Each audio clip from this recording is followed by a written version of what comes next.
Hello YouTube देखने वाले साथियों, once again welcome to socks expert Pakistan.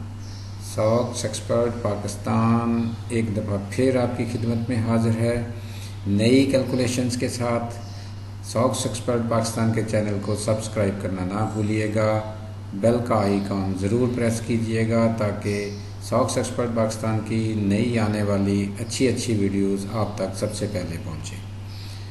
आज हमने जो कैलकुलेशन करनी है वो है कि एक आर्डर को निटिंग डिपार्टमेंट में मुकम्मल होने में कितने दिन लगेंगे, यानी एक आर्डर निटिंग में मुकम्मल होने में कितने दिन लेगा। उसके लिए हमारे पास साइकिल टाइम मौजूद है, नंबर ऑफ़ मशीन्स मालूम है कितनी हैं, और नंबर ऑफ़ डजन्स कितनी बनानी है वो भी मालूम है। तो कितने दिन लगेंगे वो हमने कैलकुलेट करने हैं। बहुत ही एक अहम कैलकुलेशन है, प्रोडक्शन प्लानिंग करने वालों के लिए ये एक बहुत अच्छी कैलकुलेशन है। तो आइए हम चलते हैं कैलकुलेशन की तरफ कि ये वाली कैलकुलेशन किस तरह होगी।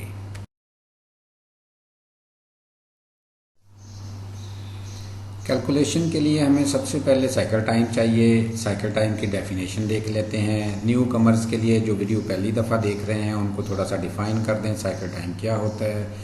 एक जुराब को बनने में जितना टाइम लगता है मशीन के ऊपर, उसको साइकिल टाइम कहते हैं। इसके साथ एफिशिएंसी लिंक्ड होती है।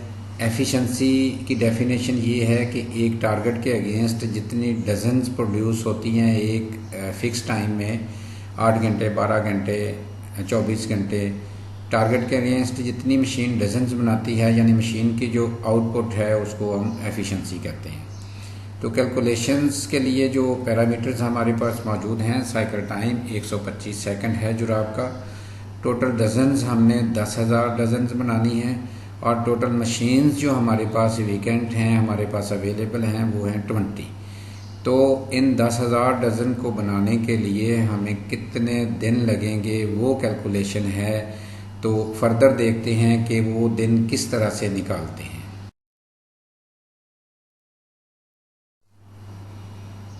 अब इस कैलकुलेशन के लिए हम पहले एक मशीन की 1 घंटे की प्रोडक्शन निकालेंगे।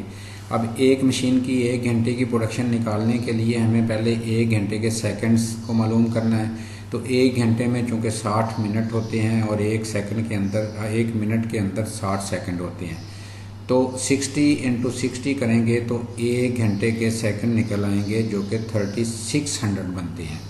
अब 3600 जो सेकंड्स बनते हैं इसकी बेस के ऊपर फर्दर कैलकुलेशन होगी ये दिन कैलकुलेट करने के लिए।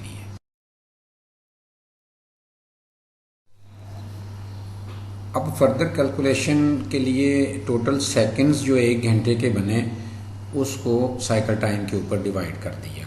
हमारे पास 1 घंटे के सेकंड्स जो निकले वो 3600 हैं और साइकिल टाइम है 125 सेकंड्स। तो 3600 को जब 125 सेकंड्स के ऊपर डिवाइड किया तो 28.800 पीसेस निकल आए 1 घंटे के। ये एक मशीन की प्रोडक्शन है। अब निटिंग में चूँकि सारी जो काउंटिंग होती है वो पीसेस के ऊपर होती है, डजन्स की, तो हमारी ये कैलकुलेशन फर्दर डजन्स पे ही बेस करती है। तो इन पीसेस को हमने डज़न में कन्वर्ट करना है। उसके लिए जितने पीस बने हैं उसको 24 पे डिवाइड कर देंगे। जैसा कि 28.800 को हमने 24 के ऊपर डिवाइड किया तो 1.200 डजन्स पर आवर प्रोडक्शन निकल आई। ये एक मशीन की प्रोडक्शन है, और ये जो प्रोडक्शन निकली है ये 100% एफिशिएंसी के ऊपर प्रोडक्शन निकली है।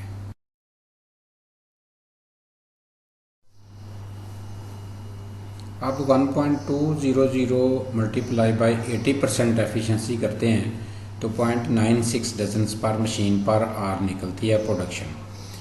अब 80% एफिशिएंसी के ऊपर जो 0.96 डजन निकली ये एक शिफ्ट में, यानी 8 घंटे में 7.68 डजन्स बनती हैं। अगर ये 24 घंटे की कैलकुलेट करें तो 0.96 × 24 23.04 डजन्स पर मशीन पर डे जो प्रोडक्शन निकली। अब एक मशीन की प्रोडक्शन जब 23.04 निकल आई तो हमारे पास हैं 20 मशीनें। अब 20 मशीनों को मल्टीप्लाई कर देंगे 23.04 के साथ तो 460.8 डजन्स जो हैं वो पर डे प्रोडक्शन निकल आएगी 20 मशीनों की जो हमारे पास अवेलेबल हैं। चूँकि एक मशीन की 23.04 निकली 80% एफिशिएंसी पे और 20 मशीनों की 460.8 डजन निकली प्रोडक्शन एक दिन की। अब हमने 10,000 डज़न बनानी है, तो फर्दर देखते हैं कि 10,000 डज़न अगर एक दिन में 460.8 डज़न बनती हैं 20 मशीनों पे, तो 10,000 डज़न कितने दिनों में बनेगी।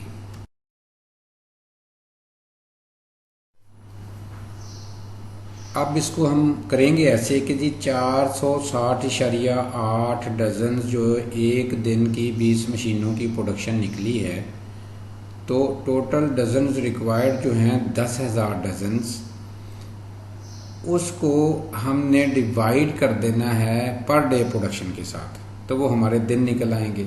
जैसा कि नीचे किया भी हुआ है कि 10,000 डजन्स डिवाइडेड बाय 460.8 डजन्स जो एक दिन की प्रोडक्शन है 20 मशीनों की, तो ये हमारे पास 21.70 डेज आ गए। तो 21.70 डेज़ का मतलब ये है कि 22 डेज़ में 20 मशीनें आपकी 10,000 डज़न बनाएंगी 80% एफिशिएंसी के ऊपर। अब अगेन मैं रिमाइंड करवाता चलूँ कि ये जो 22 डेज़ हैं ये वर्किंग डेज़ हैं। इसके अलावा जितना भी शटडाउन होगा, हॉलीडेज़ होंगे या मशीन को चेंज करने का टाइम होगा, वो सारे का सारा इसमें ऐड होगा। एग्जांपल मैं देता हूँ, 22 वर्किंग डेज़ निकल आए तो 2 दिन लगते हैं 20 मशीनों को चेंज करने में, फ़र्ज़ कर लें तो 24 डेज़ हो गए। बीच में एक आध अगस्त छुट्टी आ गई तो 25 डेज़ हो गए। तो इस तरह ये कैलकुलेट करना होता है कि वर्किंग डेज़ कितने हैं और डाउन टाइम के कितने दिन हैं, वो प्लस करके इसको प्लान करते हैं निटिंग में मशीनों को, ताकि इसमें टारगेट डेट में डेफिशिएंसी ना आए, आपके टारगेट पे निटिंग जो है वो कंप्लीट हो जाए।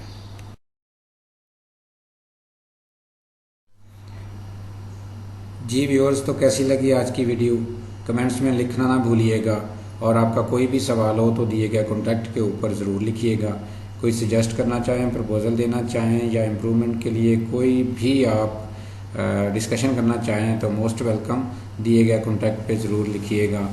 अपना ख्याल रखिएगा। Good bye.